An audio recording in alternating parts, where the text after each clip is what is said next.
Hello everyone and welcome back to my YouTube channel. I need to talk about Moulin Rouge. I have to. I've been wanting to talk about Moulin Rouge for a while and I can't take it anymore.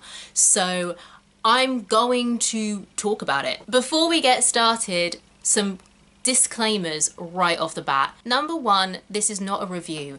The only full performance I've seen of Moulin Rouge in the West End was the dress rehearsal when they ran it for the very first time with everything. I'm not reviewing that because that is just not fair on anyone involved. So this is not going to be a review. If you've come for a review, then let me know and I might do one in the future after its press night. By the time you're seeing this, it may have had its press night. The time I'm filming this, it hasn't because of COVID and death. So, not actual death, no one died. After it's had its press, if you guys want a review, to be honest, I will probably do a review anyway, but if you want one, do let me know so I know that you want it and it won't just be me just doing what I want to do. Not that there's anything wrong with that, but you know what I mean. But yeah, this is not a review of the show.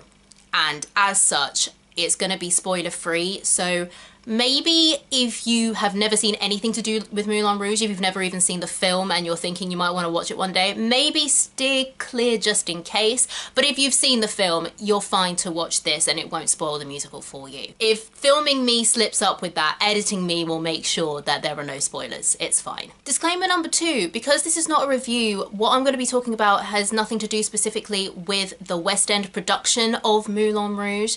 The things I want to talk about are things that I am 99.99% sure would have also been in the Broadway show, kind of fundamentals to do with the book and the writing of the musical. That's what I'm going to be talking about in this. So no talk about performances or any specific design things to do with the West End version or anything like that. So again, if that's what you came for, say that you want that in the comments and I'll include it in a review in the future, potentially. And disclaimer number three, and this is the biggest one.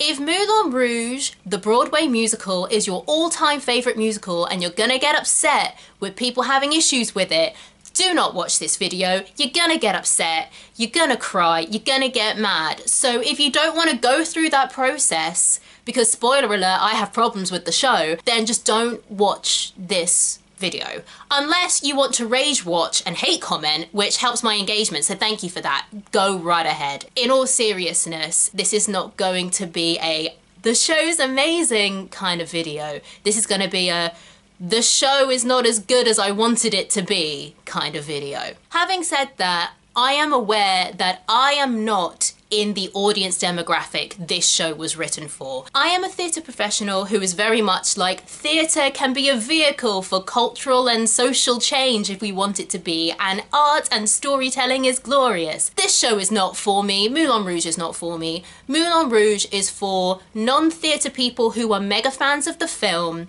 and hen parties, birthday parties, just all of the parties. People who want to come to London or come to New York, have some cocktails, have some wine, and go and have a banging time at the theatre.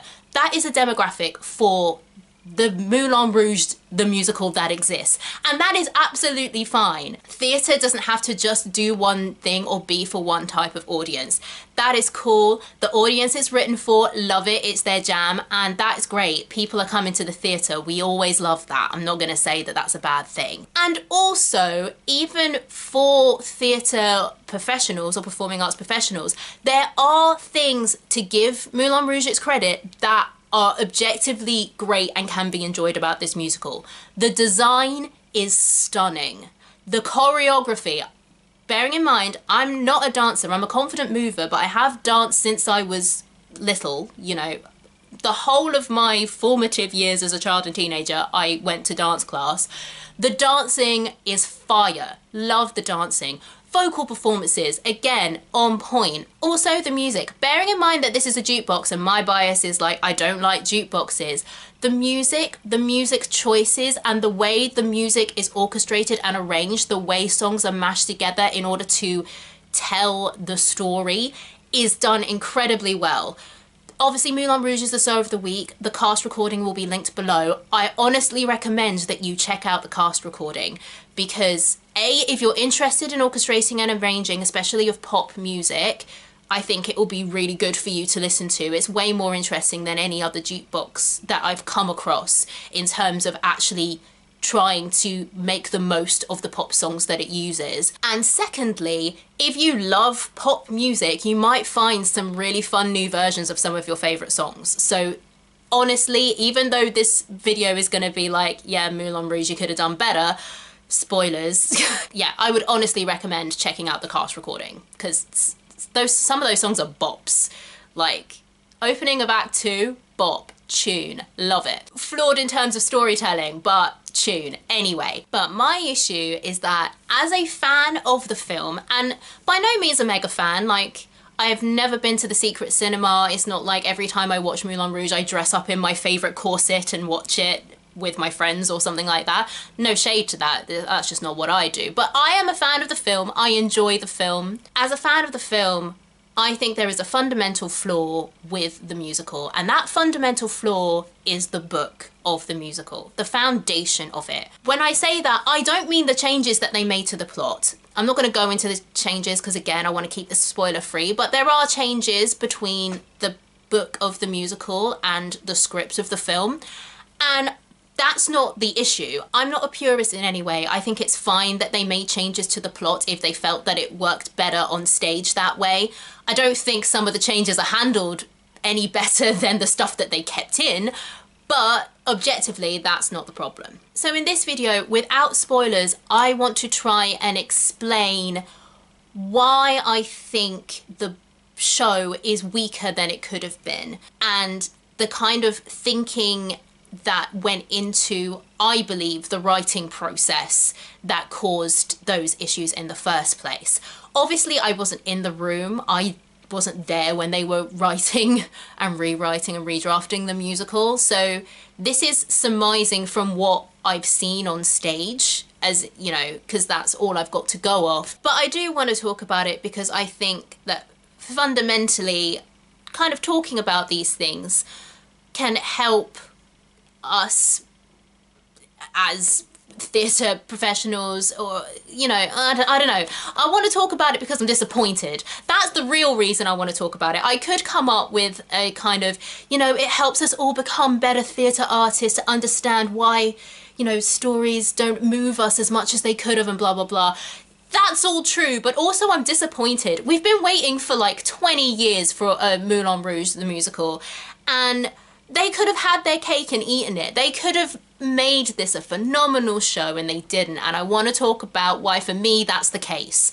Obviously, this is all my own opinion. If you saw the show on Broadway, or if you've seen the previews on the West End and you absolutely love it and you think I'm an idiot, then by all means, believe that. But as someone who works in theatre, who's, you know, been absorbing musical theatre for like basically since I was 10 years old, I have some thoughts and I want to share them, okay? So if you're still here to rage watch, hopefully I can help you understand even if you don't agree, or again, just keep on rage watching. Love that engagement. Thank you so much. Let's get into this. So I want to start off with a question. What is the story of Moulin Rouge? Now, this probably seems like a really stupid question. Everyone knows the story of Moulin Rouge, especially if you've seen the film. But I do not mean the plot of Moulin Rouge. The plot of Moulin Rouge, if you're going to say it in a non-spoiler elevator pitch kind of way, is young idealistic writer goes to Paris, meets and falls in love with a French courtesan, and they have a whirlwind romance that ends in tragedy. That's the plot of Moulin Rouge. Like, throw in a play within a play and, you know, some rich entitled dude and a pitch meeting, and yeah, you've got Moulin Rouge. If you wanted to talk about the themes of Moulin Rouge, we've got love, desire, passion, basically the opening of Roxanne, but also poverty versus wealth, the pursuit of happiness, and ultimately kind of the thesis of the film is love overcoming all of your troubles, basically, with a tragic ending. But the story of Moulin Rouge, I would argue for the purposes of this video, is that it's a love story. Duh, I'm sure you're thinking, of course it's a love story. But the thing is with a love story is, in order for a love story to work, we have to invest in the lovers, Christian and Satine, and we have to invest in their relationship and in the story of their relationship, the highs and lows, the peaks and troughs. Will they, won't they? Is it going to work out? Is it not? Will they get found out? Will they not? Those are all of the things that we need to invest in to have a successful, cathartic, entertaining storytelling experience as an audience. And I don't think the musical helps the audience do that. So we know the story of Moulin Rouge is a love story. So how do we, and by we I mean artists, creators, writers, choreographers, directors, convey that story? And this is where the medium comes into play. This is why, if not all, then the majority of my reviews that I've done on this channel have been reviews of adaptations, because I do think it is really interesting seeing how stories change when you change the medium they're told in. Lindsay Ellis has a great video about the difference in medium and, you know, all of those kinds of stuff. But essentially, different mediums have different tools in which you can tell a story or convey your message or whatever it is you want to give the audience with your art. With poetry, for example, the tools you're using are rhythm, rhyme, and imagery. With prose, you're using description. And film and theatre are very, very similar because they're both visual mediums, because you watch them, obviously. And the text of both of them is dialogue. Characters talking to each other, or a character talking to themselves, or a character talking to the camera or the audience. So they're visual mediums with dialogue. But the one thing that film has that theatre doesn't is the use of the camera and editing. And this is how the love story is conveyed in the film of Moulin Rouge by and large. Yes, obviously you have the plot and you see them together within the plot, but a lot of the building of the relationship of Christian and Satine, which is the foundation of the love story, is done through montage. For example, in the song Come What May, that whole sequence in the film is basically a montage of a lot of it of them in bed together, and you know, just being naked at their window with modesty blankets. But that's what a romantic relationship, heteronormative, sexuality normative romantic relationship is. And their love is a passionate love. Like, she's a courtesan, she's good at what she does. And the other montage section where you see their romantic relationship is the writing of the script. So this comes after they've had the pitch meeting, spectacular, and we see snippets of Satine, Christian, and the other Bohemians in the Bohemian flat where they're all living. Well, Satine isn't, she's living in the Moulin Rouge, but she's visiting, and they're all kind of like developing the script together, and they're laughing and they're joking about a life without love that's terrible. And we see Christian and Satine when they're together, when they can be themselves, like fully in the honeymoon phase at this point, because it's quite early on. But we see them together and we see what they are like when they are allowed to just be in love without any pretense. Now, obviously in theatre, you can't do montages because you can't cut multiple scenes together for the audience. The closest you could really get to a montage is having snippets of scene follow one after the other in rapid succession, but then again that would involve either really dynamic scene changes or a more abstract, less naturalistic style of theatre, which in a big production Broadway musical you're not really gonna find that. Broadway musicals by and large are kind of, there's just a line of light down my face. Just ignore that. I can't be bothered to go change the curtains. We're gonna go with it. Wait, I'll just lean this way. There we go. What was I saying? Yes. In a Broadway musical, you're not going to really find that kind of storytelling. Come From Away does it, but also that's a very ensemble-based musical, and Moulin Rouge isn't. You have main characters that are like there the whole time. Broadway musicals and Moulin Rouge, by extension, have a very traditional way of theatrical storytelling where you're not going to find that. So you need to come up with another solution if you're the writer or on the creative team developing the script for Moulin Rouge. So what did they do? The answer to what did they do is they didn't do anything. And this is where the musical, in my opinion, falls apart. The creators of Moulin Rouge didn't come up with a theatrical solution that worked in the theatrical language that they were using to do the job that the montages do in the film. And I don't think they did this deliberately, but instead they basically end up just relying on the audience to just know that these two characters are meant to be in love and that we're meant to care, which is bad storytelling. There is not one scene in the musical where we see Satine and Christian together in love. We don't see them together in that capacity. There are 3 scenes when Satine and Christian are completely alone. Slight spoilers if you don't know the film. Like if you don't know anything about Moulin Rouge, slight spoiler. But if you know Moulin Rouge, the film, you're fine. The first scene we see them together is basically Your Song, and they're under false pretenses. I keep on calling her Christine. She's not Christine. Satine thinks Christian is someone else. And also, in Your Song, they're not together, they're not in a relationship. The second scene is the Elephant Love Medley, when there are no false pretenses, but again, at that point, they're not in a relationship. You know, you could argue that like at the end, it's like, oh, they're in love by the end of the song, but you know, being in love for one moment when you have your first kiss is not the same as seeing like the actual day-to-day how they are together in their relationship, in my opinion. The third time we see them together is in Come What May, when basically they think that the relationship is going to fall apart. Not going to spoil why they think that is in case you don't know the show or the film, but if you know, you know. There's no moment where we just see them together and happy. Why should we as an audience care about a relationship when we don't see them being happy and we're like, oh wow, they're great together, we want them to keep on being together? Like, that's fundamental. Christian tells us that they have a great relationship and it's like a whirlwind romance and it's exciting because it's secret. We get that in dialogue, we never see it. So why should we care when we never see it? If I can explain this without spoilers, I'll keep it in. The one arguable moment is a moment where they are alone together hiding from other people. So it's a public space, they're in a rehearsal, but they found a little corner to be alone together. I don't think that counts because they're not completely alone. There are other people around that they have to be wary of. And secondly, it's like 5 lines of dialogue.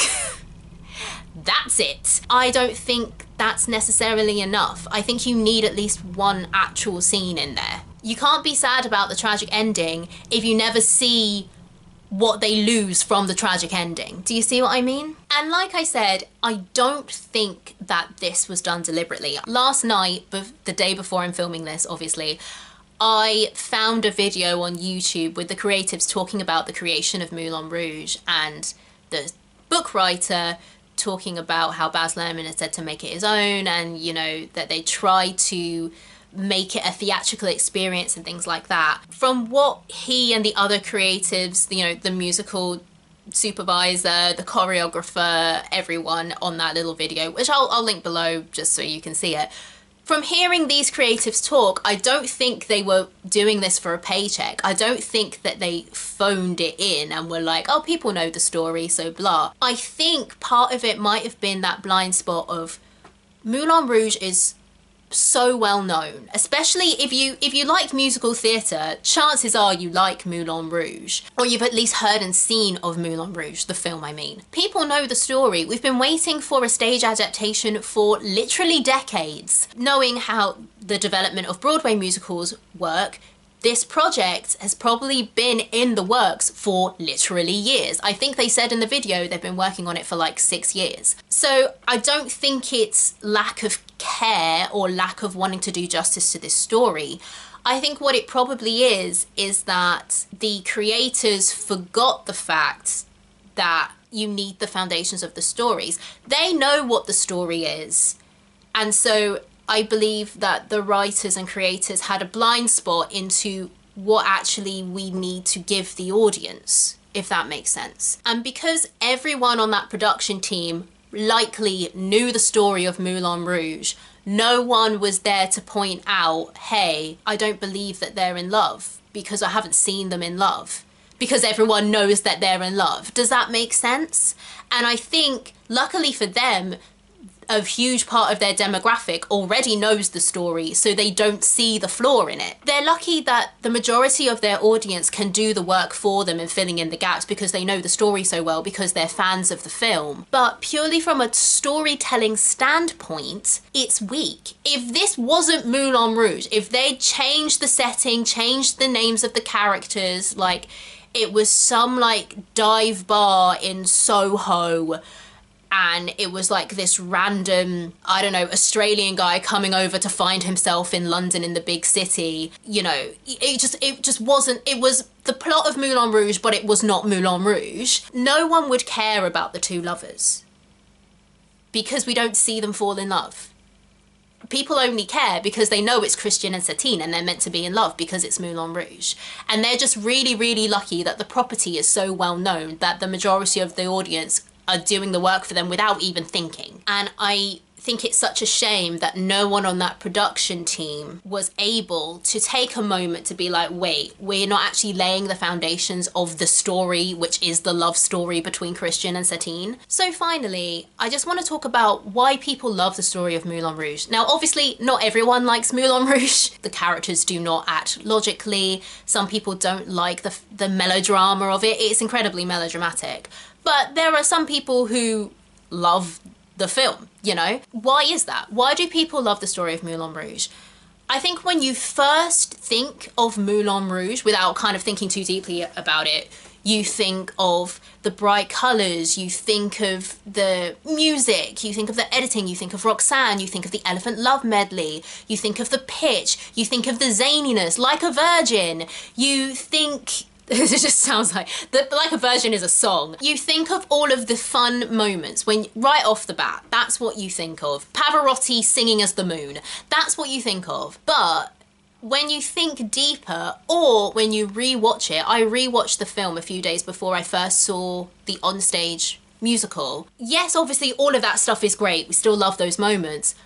But also, I forgot how much I invested in the story of the lovers and the peaks and troughs and the tragedy, as well as the comedy and the spectacle. And it feels like, again, I don't necessarily think this is deliberate, although maybe from a producing standpoint it is deliberate because tragedy doesn't get people to tweet about the show afterwards.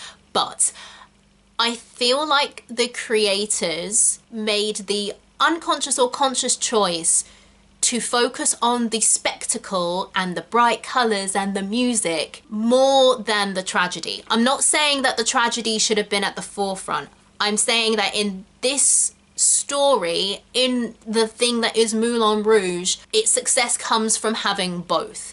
You have huge highs and you have huge lows. I'm not going to go into it because I don't want to spoil it if you haven't seen the film, but the thing that comes to my head when I think of that is the ending of the film, where you have the tragic ending of the film, but on the other side of the curtain you have rapturous applause for the show that Christian and the Bohemians wrote.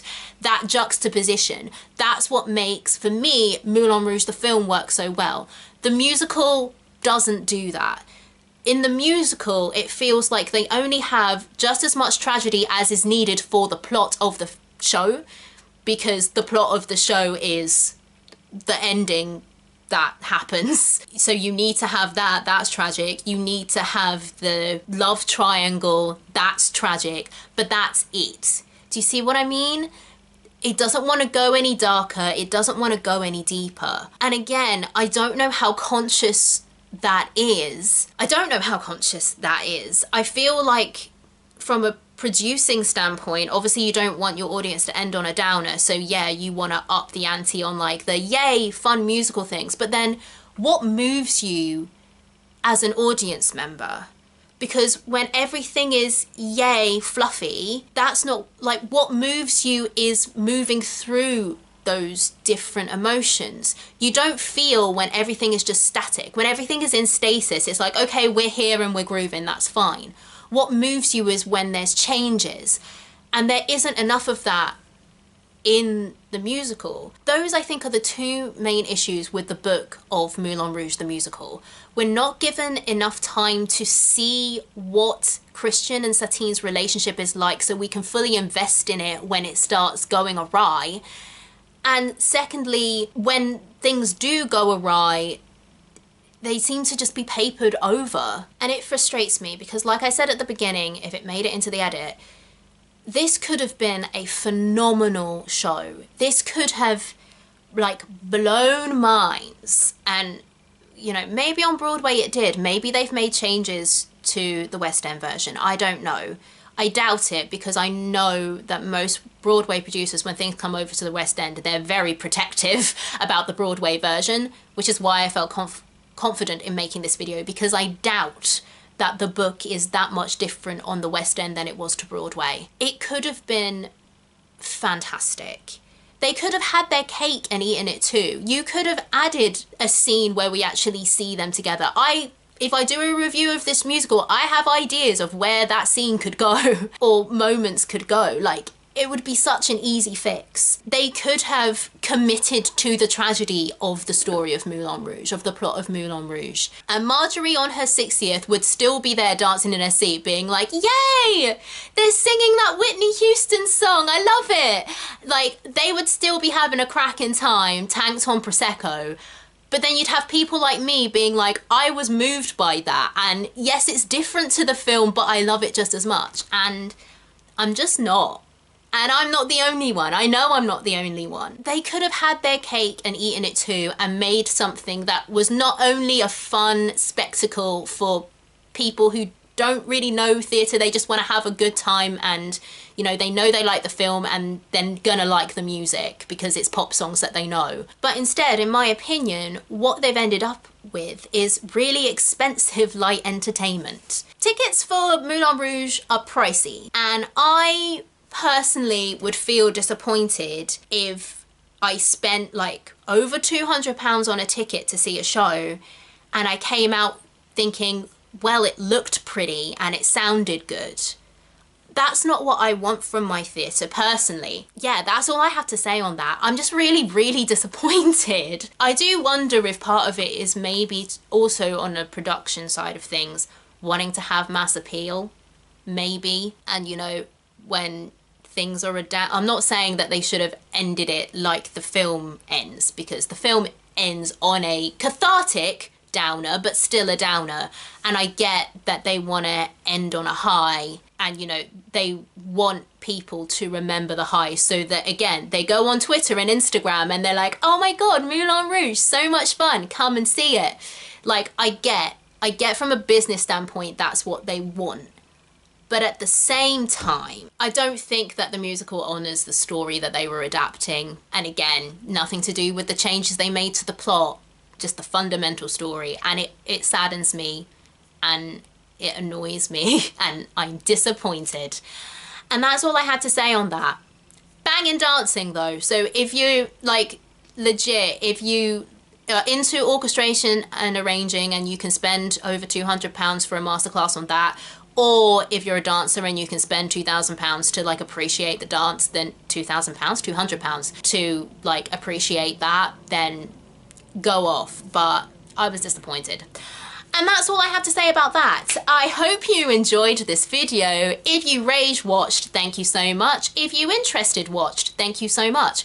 If you enjoyed this video, please consider liking and subscribing. Would love to have you on the channel. Come on down, we have a great time ragging on disappointments. Stay tuned for more theatre content from a UK perspective, and I will see you all in my next video. Bye friends!